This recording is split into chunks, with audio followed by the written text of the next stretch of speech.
کیا ہیں؟ آپ حضرات کی توجہ چاہتا ہوں، لوگ غوث پاک کو سمجھنا چاہتے ہیں، کوئی نہیں سمجھ سکتا، غوث پاک کو کوئی نہیں سمجھ سکتا، لیکن ایک بات بتانا چاہتا ہوں، آگے بڑھتے بڑھتے سنیو اپنے مقدر پہ ناز کرو کہ سرکار غوث پاک جیسے ولیوں کا دامن ہمارے ہاتھوں میں ہے، ہماری نسبتیں ان کے ساتھ ہے، کیونکہ غوث پاک نے فرمایا، سرکار غوث پاک فرماتے ہیں جو مجھ سے محبت کرے دل سے، فرماتے ہیں جو مجھ سے دل سے محبت کرے اس کی عزت میری عزت ہو جاتی ہے، پھر میں اس کو کبھی ذلیل ہونے نہیں دیتا۔ غوث پاک فرماتے ہیں میں اس کو کبھی ذلیل ہونے نہیں دیتا، اور غوث پاک فرماتے ہیں کہ جب تک میں نہیں چاہتا، جب تک میں نہیں چاہتا کسی کی زبان پر میرا نام نہیں آتا، اور جب کسی کی زبان پہ میرا نام آتا ہے تو پھر اس پر مصیبتیں رہ نہیں جاتی، اللہ اس کی مصیبتوں کو دور فرما دیتا ہے۔ یہ غوث پاک ہے۔ غوث پاک کو کیا سمجھے کوئی، یہ وہ عظیم ذات ہے۔ اللہ اللہ اولیاء کے متعلق امام اہل سنت کہتے ہیں، میرے امام نے کہا شکر کے جوش میں جو ہیں وہ تجھے کیا جانے۔ شکر کہتے ہیں ولایت کی ایک منزل ہے، ولایت کی ایک منزل ہے، اس کو کہتے ہیں شکر۔ ولی ایک مقام پر ایسی منزل پہ پہنچتا ہے کہ اس کی عقل اللہ رب العزت کی ذات میں فنا ہو جاتی ہے، اس کو کہتے ہیں مقام شکر۔ اس کو اپنا بھی ہوش نہیں رہتا، لیکن رہتا تو وہ ولی ہے نا، شکر میں ہے لیکن رہتا تو ولی ہے۔ اب میرے امام کہتے ہیں شکر کے جوش میں جو ہیں وہ تجھے کیا جانے۔ جب شکر کے جوش والا ولی میرے غوث کو نہیں جان سکتا، ہے تو ولی لیکن شکر میں، وہ کیا جانے غوث پاک کو؟ تو جو شکر میں ہو وہ غوث پاک کو ولی ہو کر بھی نہیں جان سکتا، تو جو ولی ہی نہ ہو وہ غوث پاک کو کیسے جان سکتا ہے؟ تو غوث پاک کا مقام کس سے پوچھے، کس سے پوچھے ان کا مرتبہ؟ وہ کہتے ہیں شکر کے جوش میں جو ہیں وہ تجھے خضر کے ہوش سے پوچھے کوئی رتبہ تیرا۔ اگر غوث پاک کا رتبہ پوچھنا ہے تو خضر علیہ السلام سے پوچھو۔ ایک ولی کی ملاقات حضرت خضر سے ہوئی تو اس نے پوچھا خضر علیہ السلام سے کہ عبد القادر جیلانی کیسے ہیں، تو حضرت خضر علیہ السلام کہتے ہیں ان جیسا ولی نہ ان سے پہلے ہوا نہ ان جیسا ولی قیامت تک ان کے بعد ہو سکتا۔ سبحان اللہ سبحان اللہ۔ یہ سرکار غوث پاک رضی اللہ تعالیٰ عنہ، میں ان کی زندگی کے متعلق، ان کی شان کے متعلق ایک بات عرض کرنا چاہتا ہوں اور اپنی بات اختتام کی طرف، اس لیے کہ مزید دو عنوان پہ اور گفتگو ہونی، لیکن ایک بات کہتا ہوں، حضور غوث پاک کی شان کیا ہے، ان کا مرتبہ، ان کا مقام کیا ہے۔ تاریخ میں آتا ہے کہ حضور غوث پاک رضی اللہ تعالیٰ کی بارگاہ میں بڑے بڑے اولیاء آتے تھے، بڑے بڑے اولیاء، بلکہ ان کی چوکھٹ پہ جھاڑو لگانے والے مقام ولایت پا جاتے تھے۔ استعمال نہیں کرتا، کیا کہا، پڑا ہوا ہے دروازے پہ، پڑا ہوا ہے ایک بندہ، اور اس قادری غلام سے کہتا ہے بھئی جانا غوث پاک کے یہاں تو ذرا میری سفارش کر دینا، عرضی لگا دینا کہ غوث پاک مجھے معاف کر دیں، غوث پاک مجھے معاف کر دیں، اس طرح کی عرضی لگا دو۔ اب اندر وہ غوث پاک کا غلام پہنچا، کہا سرکار دروازے پر ایک بندہ پڑا ہوا ہے اور وہ آپ سے معافی کا خواستگار ہے کہ آپ اس کو معاف فرما دیں۔ آپ نے مسکرا کر اس قادری غلام سے فرمایا اپنے مرید سے، بیٹا جانتے ہو وہ کون بندہ ہے؟ اس کی حضور نہیں جانتا۔ فرمایا بیٹا وہ کوئی معمولی آدمی نہیں ہے، وہ ابدال ہے، ابدال۔ ابدال سمجھتے ہیں کسے کہتے ہیں؟ ولی ہزاروں ہوں گے، لاکھوں ہوں گے ہر دور میں، لیکن ابدال ہر دور میں صرف 40 ہوتے ہیں۔ یعنی کتنی محدود نشستیں ہوتی ہے ابدال کی، ہزاروں لاکھوں اولیاء ہوں گے لیکن ابدال صرف 40 ہوتے ہیں۔ اور یہ ابدال کون ہوتے ہیں؟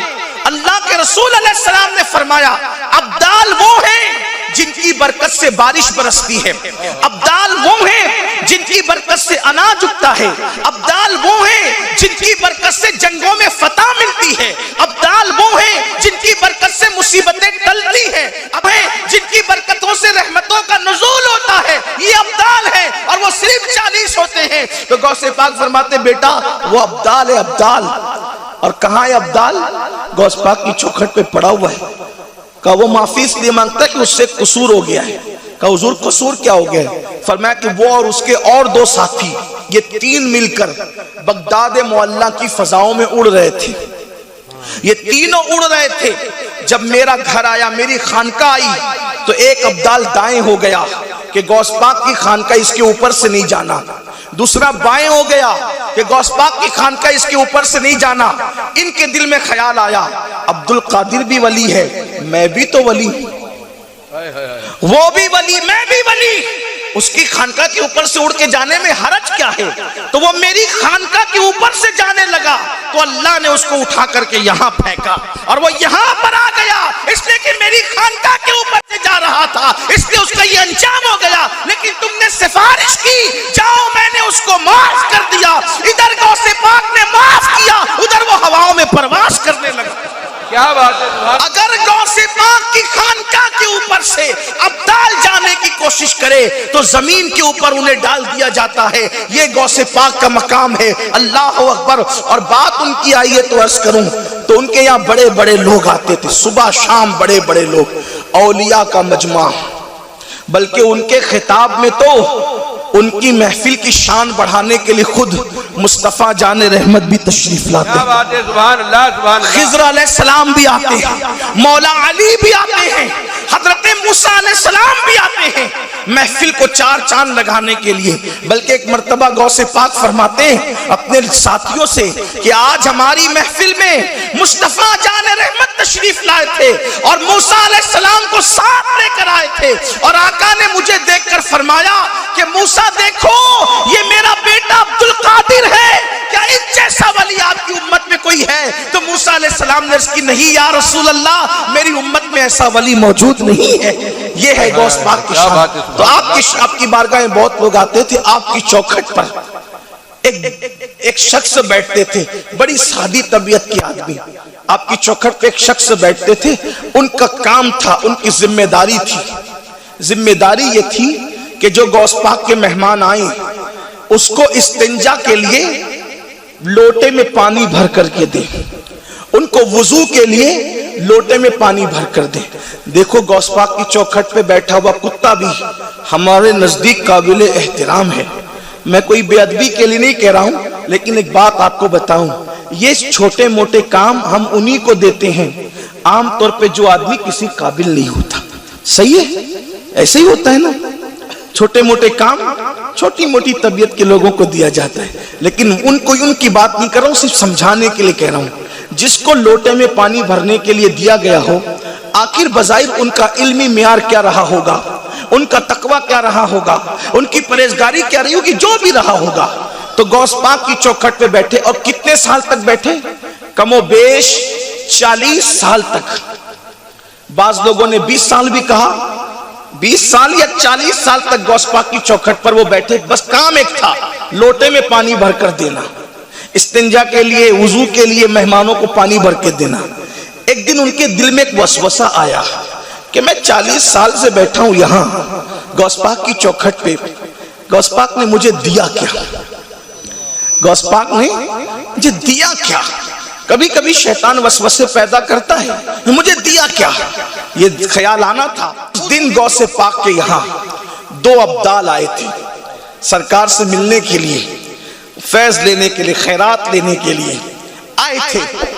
ان دونوں کو دیکھ کر اس بزرگ نے, اس لوٹے والے بابا نے ان سے کہا کہ میں برسوں سے بیٹھا ہوں مرشد کی چوکھٹ پہ, میں چاہتا ہوں کہ آپ کے ساتھ چلوں, آپ لوگوں کے ساتھ چلوں. کس مرشد کی چوکھٹ پہ بیٹھا اس کی کوئی وضاحت نہیں کی, بس یوں ہی کہہ دیا اپنے مرشد کی چوکھٹ پہ میں برسوں سے بیٹھا ہوں لیکن آج آپ کے ساتھ چلنا چاہتا ہوں. دونوں ابدال نے کوئی توجہ نہیں کی, لیکن انہوں نے کہا جا ٹھیک ہے چلیں. اب وہ دونوں لے کر کے چلے.